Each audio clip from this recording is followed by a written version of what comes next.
नमस्कार बच्चों, fine study of English में आपका स्वागत है। मेरा नाम अमित है। जैसे कि आप सभी जानते हैं, मैं आज आपके लिए कुछ ऐसे सेंटेंस लेके आया हूं जिनमें हम किसी भी दो नाउन या प्रोनाउन के किसी एक गुण मीन जिनको हम क्वालिटी इंग्लिश में कह सकते हैं कि कंपेयर आपस में करते हैं। जैसे अगर मैं आपके सामने कंपेयर करके दिखाऊं, सेंटेंस बोलूं हिंदी में, तो आप समझ लेना, उसको समझने की कोशिश करना। जैसे मैंने कहा, मेरा स्कूल तुम्हारे स्कूल से ज़्यादा बेहतर है।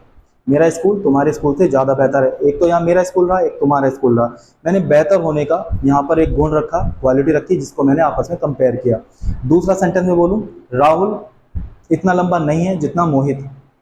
तो मैंने एक राहुल को यहाँ लिया, एक मोहित को लिया, और मैंने कहा कि राहुल जो है वो इतना लंबा नहीं है जितना मोहित। तो देखिए, यहाँ पर किसी एक गुण को हम क्या कर रहे हैं, बार बार कंपेयर कर रहे हैं आपस में। तो देखिए, इसी तरह के सेंटेंस मैंने 4 बोर्ड पर लिखे हैं। मोहित इतना लंबा नहीं है जितना रोहित। आप समझ ही गए ना, मोहित और रोहित दो यहाँ व्यक्ति हैं, इनके मैंने एक गुण को लिया, लंबा होने वाले एक गुण को, और मैंने कहा कि मोहित इतना लंबा नहीं है जितना रोहित। तो यहाँ आप समझ गए कि मैंने मोहित और रोहित के किसी एक गुण को लिया और उनको आपस में बताने की कोशिश की कि उनमें क्या अंतर है, क्या डिफरेंस है, कैसा है। तुम्हारा भाई इतना चतुर नहीं जितना मेरा, मतलब मेरा एक भाई है, एक तुम्हारा भाई है, और मैंने कहा कि तुम्हारा भाई इतना चतुर नहीं जितना मेरा। अब नीचे का सेंटेंस यह है, रास्ता इतना लंबा नहीं है जितना वह है। नीचे, मेरा कमरा उतना साफ है जितना तुम्हारा। देखिए, ये सेंटेंस जो है इन तीनों सेंटेंस से थोड़ा सा अलग है। यहाँ पर सभी सेंटेंस में नहीं है, मतलब ये नेगेटिव सेंटेंस है। यहाँ पर नहीं मैंने यूज नहीं किया, तो ये एक अफर्मेटिव सेंटेंस है। इसको थोड़े डिफरेंट वे से हम इंग्लिश में ट्रांसलेट करते हैं, बोलते हैं। तो चलिए, पहला सेंटेंस क्या है, हम उसको कैसे इंग्लिश में लिख सकते हैं ये सीख लेते हैं। सबसे पहले हम बात कर रहे हैं मोहित की, तो हमने लिखा मोहित। अब सेंटेंस प्रेजेंट में है तो हमने इस लिखा, यहाँ पर नॉट है तो नॉट भी आ गया। अब देखिए, ये लिखा ना, इतना लंबा जितना, तो हम यहाँ क्या करते हैं, सो, और ये जो क्वालिटी है ये यहाँ लिखेंगे टॉल। इसको आप ध्यान से समझ लेना, और बाद में हम लिखेंगे एज। तो सो, टॉल, एज, इसको मैंने थोड़ा सा अलग अलग करके लिखा है जिससे आपको ज़्यादा अच्छा समझ में आए। बाद में जो हमारा दूसरा नाउन बचा है रोहित, वो यहाँ पर आ जाएगा। तो ये हमारा सेंटेंस हो गया, Mohit is not so tall as Rohit. Next हमारा सेंटेंस है तुम्हारा भाई। तो सबसे पहले हमने लिखा तुम्हारा भाई means your brother. Sentence present में है, इज लिखा। पास्ट में होगा तो हम वॉज लिख देंगे। अब यहाँ नॉट है तो हमने नॉट लिखा।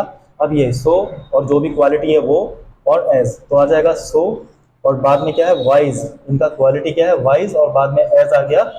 यहाँ पर लिखा है मेरा, मेरा मीन्स माइन, और ये माइन क्या होता है, माइन होता है माई प्लस ब्रदर, माई प्लस ब्रदर। नेक्स्ट है दिस वे इज नॉट। यहां तक तो आपको समझ में आ ही गया है, आगे भी आपको समझ में आ ही गया है, मुझे पता है। फिर भी मैं सेंटेंस को लिख देता हूं, सो लॉन्ग एज दैट।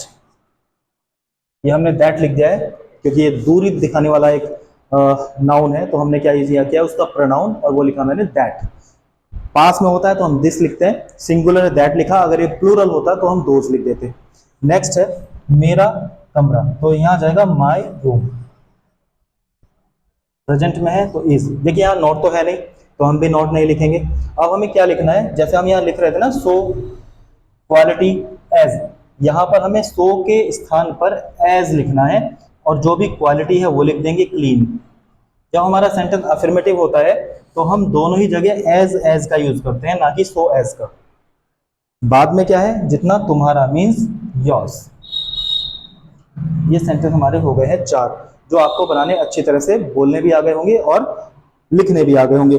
बच्चों, बोलने के लिए तो आपको बोलना ही पड़ेगा, आप इन सेंटेंस की थोड़ी प्रैक्टिस कीजिए। जैसे मैं अगर आपके सामने बोलूं, your brother is not so wise as mine, Rohit is not so tall as Ravi, this room is not so clean as that. तो इस तरह से आप भी इन सेंटेंस की प्रैक्टिस कीजिए और अपनी इंग्लिश को इंप्रूव करने का काम करें। मैं रोज आपको कुछ सेंटेंस देता हूं, उन सेंटेंस की आप प्रैक्टिस कीजिए। जैसे कि मुझे रिस्पॉन्स अच्छा मिल भी रहा है, प्रैक्टिस कर भी रहे हैं। तो आज के लिए मेरी क्लास में इतना ही बच्चों, नमस्कार।